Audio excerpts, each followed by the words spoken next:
you how to get it. You wanna be like this. You wanna be like this. Let me show you how to get it. You wanna be like this.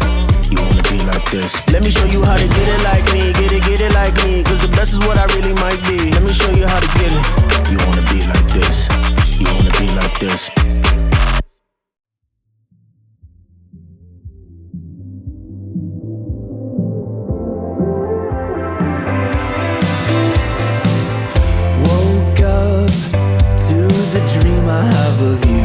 Can't stay here forever. I gotta make a move. Care to indulge or dinner party set for two. I do. I'd like to date you and then I could stare into your eyes and never look back, just to see a future bright with you by my side. Dahil sa kuya niya, katrabaho ko talaga yung kuya niya. Kasama kami sa trabaho. Pumunta ako sa bahay ng kuya niya 2 years ago, nung nakita ko siya ulit, ayun, nalaman ko naman yung sikreto niya, may crush pala siya sa akin.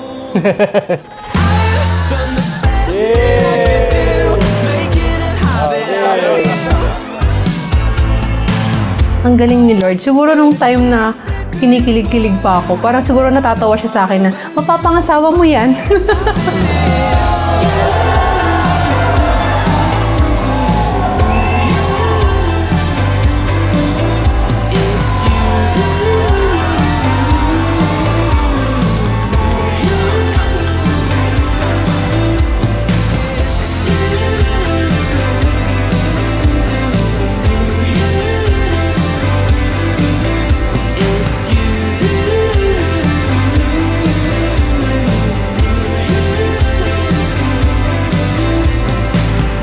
Mahal, gusto ko lang mag-thank you sa'yo sa lahat ng pagsisikap mo, pag-aalaga mo sa akin, pagmamahal mo. Sobrang na-appreciate ko. At isa pa, gustong-gusto na kitang makasama, maalagaan din. Tulad ng binibigay mong at pinaparamdam mong pagmamahal sa akin. And I give up forever. Sa mahigit na 2 taon natin sa relasyon, ay mas lalo pa kitang minahal at mamahalin pa.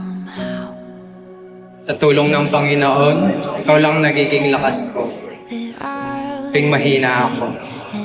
Ikaw rin ang sumusuporta sa mga bagay na ginagawa ko at gagawin ko. And all I can taste is this moment. And all I can breathe is your light. 6 years ago, when I first saw you, sabi ko, ay, ang gwapo naman ito. Who would have thought, yung mapapangasawa ko pala, ay yung kakambal ng asawa ng kuya ko. And I don't want If there is one thing that God cannot do to us, is to force us what to feel. So we are free to feel what we feel and express them. Pero, sabi ko nga, He can command us to love. Which means to say that love is not about feelings. And I don't want the world to see me, 'cause I don't think that they'd understand. So, andyan na yung pangalawang yugto ng buhay mo. Alam ko naman nagmamahalan kayong dalawa. So, alam mo.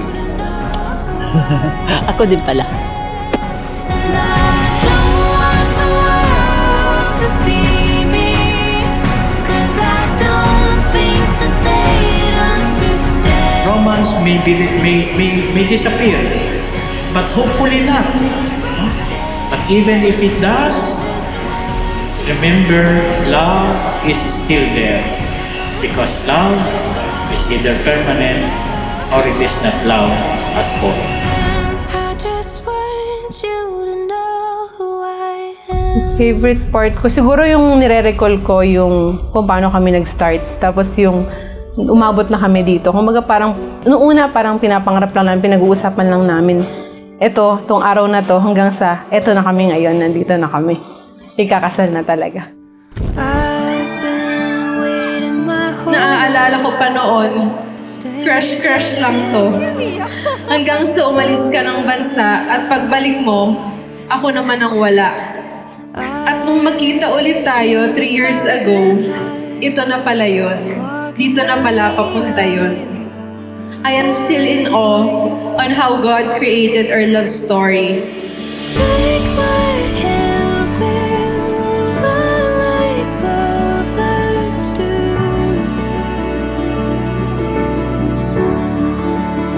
Be a good husband and put God first on your heart and your mind sa lahat ng bagay. Kasi kasama niya kayo, hindi ka niyo pababayaan kahit kailan. So, love yourself, love your wife, and of course, God first. God only knew I've been waiting only for you.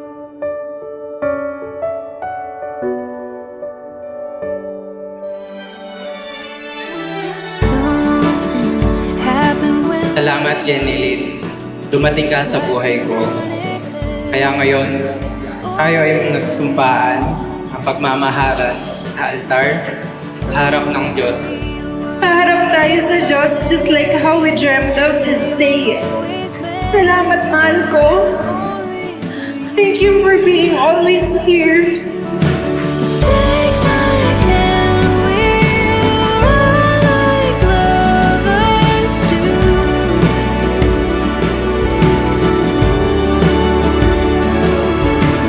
Taking chances is easy. You make everything so light na kapag kasama kita, nakakalimutan ko yung mga worries at problems ko. Thank you for always reminding me to be positive. At sa kabila ng problema, palagi mong pinalalakas ang loob ko.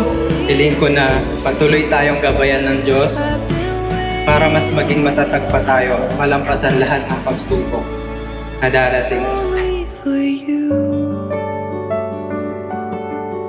Today and this day forward, I vow to love you in good and in bad times, in sickness and in health, for better or for worse. Tayo ay magiging isa at simbolo na simula ngayon, kasama mo na ako maglalakbay sa buhay mo. Magkasamang tutupad sa mga pangarap natin. I vow to spend the rest of my life with you, only to you. Life is tough, but together we are stronger. Dumating man yung mga araw na hindi maganda, alam kong meron akong ikaw.